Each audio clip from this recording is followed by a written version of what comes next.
ಎಲ್ಲರಿಗೂ ನಮಸ್ಕಾರ. Welcome back to my channel. ನಾನಿವತ್ತು ಸೆಟ್ ದೋಸೆ ಇನ್ಸ್ಟೆಂಟಾಗಿ ಹೇಗೆ ಮಾಡೋದಂತ ತೋರಿಸ್ಕೊಡ್ತಾ ಇದ್ದೀನಿ. ಈ ಸೆಟ್ ದೋಸೆ ತುಂಬ ರುಚಿಯಾಗಿರುತ್ತೆ. ಹಾಗೆ ಅದಕ್ಕೆ ಒಂದು ಚಟ್ನಿಯನ್ನು ಕೂಡ ಮಾಡಿದ್ದೀನಿ. ಈ ದೋಸೆ ಏನಿದೆ ತುಂಬ ಸಾಫ್ಟಾಗಿ ಬರುತ್ತೆ. ಸಾಫ್ಟ್ ಅಷ್ಟೇ ಅಲ್ಲ, ಮತ್ತು ರುಚಿ ಕೂಡ ಹಾಗೆ ತುಂಬ ಚೆನ್ನಾಗಿ ಬರುತ್ತೆ. ಇಲ್ಲಿ ನಾನು 1 ಕಪ್ ರವೆ, 1 ಕಪ್ ಅಷ್ಟು ಮೊಸರನ್ನ ತೊಗೊಂಡಿದ್ದೀನಿ. ರವೆ ಸ್ವಲ್ಪ ಜಾಸ್ತಿ ಬೇಕಾದ್ರೆ ತೊಗೊಳ್ಬೋದು. ಹಾಗೆ ಪೇಪರ್ ಅವಲಕ್ಕಿಯನ್ನು ತೊಗೊಂಡಿದ್ದೀನಿ. ಗಟ್ಟಿ ಅವಲಕ್ಕಿ ಕೂಡ ತೊಗೋಬೋದು. ಚೆನ್ನಾಗಿ ಇದನ್ನು ಅರ್ಧ ಕಪ್ ತೊಗೊಂಡ್ರೆ ಸಾಕು ಪೇಪರ್ ಅವಲಕ್ಕಿ. ನಾನು ಅವಲಕ್ಕಿಯನ್ನು ತೊಗೊಂಡು ಈ ರೀತಿ ಚೆನ್ನಾಗಿ ವಾಶ್ ಮಾಡಿಕೊಂಡು, ಈ ದೋಸೆದ ರೆಸಿಪಿ ತುಂಬ ಚೆನ್ನಾಗಿರುತ್ತೆ. ಬೆಳಗ್ಗೆ ನಾವೇನಾದರೂ ಫಟಾಫಟ್ ಅಂತ ಏನಾದರೂ ತಿಂಡಿ ಮಾಡ್ಕೋಬೇಕು ಅಂತ ಅಂದರೆ ಮಕ್ಕಳಿಗೆಲ್ಲ ತುಂಬ ಚೆನ್ನಾಗಿರುತ್ತೆ. ಇದು ತುಂಬ ಸಾಫ್ಟಾಗಿ ನಾನೇನು ತೊಳ್ಕೊಂಡಿರುವಂಥ ಅವಲಕ್ಕಿಗೆ ಈಗ 1 ಕಪ್ಪು ರವೆಯನ್ನು ತೊಗೊಂಡಿದ್ದೀನಲ್ಲ ಅದನ್ನು ಹಾಕ್ತಾಯಿದ್ದೀನಿ. ಅದ್ರ ಜೊತೆ 1 ಕಪ್ಪಿನಷ್ಟು ಮೊಸರನ್ನು ಹಾಕ್ತಾಯಿದ್ದೀನಿ. ಈಗ ರುಚಿಗೆ ತಕ್ಕಷ್ಟು ಉಪ್ಪನ್ನು ಹಾಕಿ ಇದನ್ನು ಚೆನ್ನಾಗಿ ಕಲಿಸ್ಕೋಬೇಕು. ಸ್ವಲ್ಪ ನೀರು ಹಾಕಿನೂ ಕಲಿಸ್ಕೋಬೋದು. ಕಲಸಿ ಒಂದು 10 ನಿಮಿಷ ಇಟ್ಟರೆ ಚೆನ್ನಾಗಿರುತ್ತೆ ಅದು. ಅಂದರೆ ಆ ರವೆ ಏನಿದೆ ನೀರಿನ ಅಂಶವನ್ನು ಎಳ್ಕೊಳ್ಳುತ್ತೆ ಅದು. ಆವಾಗ ಚೆನ್ನಾಗಿರುತ್ತೆ ಅದು. ಈ ಥರ ಇಟ್ಟು ಸ್ವಲ್ಪ ನೀರು ಒಂದು 2 ಸ್ಪೂನಷ್ಟು, ಒಂದು ಅರ್ಧ ಲೋಟ ಆದರೂ ಸಾಕಾಗ್ತದೆ ಅಷ್ಟು ನೀರು ಹಾಕಿ ಕಲಸಿ ಈ ರೀತಿ ಒಂದು 5 ನಿಮಿಷ ಇಡ್ತಾಯಿದ್ದೀನಿ ನಾನು.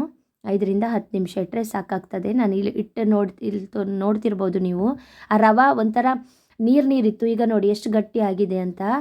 ಈ ರೀತಿ ಗಟ್ಟಿಯಾಗಿರುತ್ತೆ. ಇದನ್ನು ನಾನು ಚೆನ್ನಾಗಿ ಒಂದು ಸ್ವಲ್ಪ ನೀರು ಹಾಕ್ಕೊಂಡು ರುಬ್ಕೊಂಡು ಬಂದಿದ್ದೀನಿ. ನೋಡಿ ಈ ರೀತಿ ಕನ್ಸಿಸ್ಟೆನ್ಸಿಯಲ್ಲಿ ಇರಬೇಕು ದೋಸೆದು ಬ್ಯಾಟರು. ಈ ರೀತಿ ಈಗ ನಾನು ಅದಕ್ಕೊಂದು ಚಟ್ನಿ ಮಾಡ್ಕೋಬೇಕು. ಈಗ ಒಂದು ಅರ್ಧ ಕಪ್ಪಿನಷ್ಟು ತೆಂಗಿನ ತುರಿಯನ್ನು ತೊಗೊಂಡಿದ್ದೀನಿ. ಅದಕ್ಕೆ ಒಂದು 4 ಹಸಿಮೆಣಸಿನ್ಕಾಯಿಯನ್ನು ಹಾಕ್ತಾಯಿದ್ದೀನಿ. ಇದಕ್ಕೆ ಒಂದು ನೆಲಗಡಲೆ ಬೀಜವನ್ನು ಹುರಿದು ಹಾಕಿದ್ದೀನಿ 1 ಸ್ಪೂನು. ಹಾಗೆ ಚನ್ನ ದಾಲನ್ನು, ಕಡಲೆಬೇಳೆಯನ್ನು ಒಂದು ಅರ್ಧ ಸ್ಪೂನು ಹುರಿದು ಅದಕ್ಕೆ ಹಾಕಿದ್ದೀನಿ. ಶುಂಠಿ, ಒಂದು ಸಣ್ಣ ಶುಂಠಿ ಪೀಸು, ರುಚಿಗೆ ತಕ್ಕಷ್ಟು ಉಪ್ಪನ್ನು ಹಾಕಿ ಇದನ್ನು ರುಬ್ಕೊಂಡು ಬರ್ತೀನಿ. ನೀಟಾಗಿ ರುಬ್ಕೋಬೇಕು.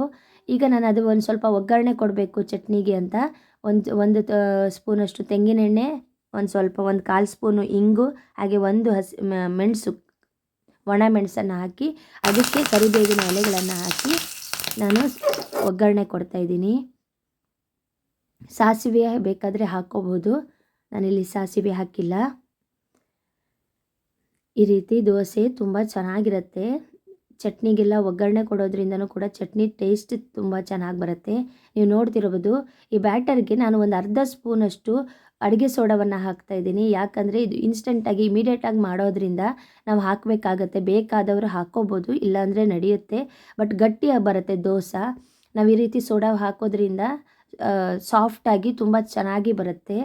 ನೀವು ನೋಡ್ತಿರ್ಬೋದು ಎಷ್ಟು ಚೆನ್ನಾಗಿ ಹೊಟ್ಟೆ ಬಿದ್ದಿದೆ ಅದರಲ್ಲಿ ಅಂತ. ಈ ರೀತಿ ಚೆನ್ನಾಗಿ ಕಾಣಿಸುತ್ತೆ. ಅಷ್ಟೇ ಅಲ್ಲ, ಟೇಸ್ಟ್ ಕೂಡ ಹಾಗೆ ತುಂಬ ಚೆನ್ನಾಗಿ ಬರುತ್ತೆ. ಈ ದೋಸೆ ತುಂಬ ಫಾಸ್ಟಾಗಿ ಮಾಡ್ಕೋಬೋದು. ಹೆಚ್ಚು ಟೈಮೇನು ಬೇಕಾಗಲ್ಲ. ಒಂದು ಅರ್ಧ ಗಂಟೆಯಲ್ಲೆಲ್ಲ ದೋಸೆ ಎಲ್ಲ ಮಾಡಿಕೊಂಡು ತಿಂದು ಆಗಿರುತ್ತೆ. ಅಷ್ಟು ಚೆನ್ನಾಗಿರುತ್ತಿದು. ಬಿಸಿ ಬಿಸಿ ದೋಸೆ ಜೊತೆ ಈ ರೀತಿ ನೀರು ಚಟ್ನಿಯನ್ನು ಹಾಕ್ಕೊಂಡು ತಿಂತಿದ್ರೆ ಭಾಳ ರುಚಿಯಾಗಿರುತ್ತೆ. ನಾನು ಮಾಡ್ತಿರುವಂತಹ ಈ ರೆಸಿಪಿ ನಿಮಗಿಷ್ಟ ಆಗಿದ್ದರೆ ಒಂದು ಲೈಕ್ ಕೊಡಿ. ಹಾಗೆ ಮನೆಯಲ್ಲಿ ಟ್ರೈ ಮಾಡಿ ಹೇಗಾಗಿದೆ ಅಂತ ತಿಳಿಸಿ. ಹಾಗೆ ಯಾರೆಲ್ಲ ನನ್ನ ಚಾನಲ್ನ ಇನ್ನೂ ಸಬ್ಸ್ಕ್ರೈಬ್ ಮಾಡದೆ ನೋಡ್ತಾ ಇದ್ದೀರಾ, ದಯವಿಟ್ಟು ಸಬ್ಸ್ಕ್ರೈಬ್ ಮಾಡ್ಕೊಂಡು ನೋಡಿ. Thanks for watching.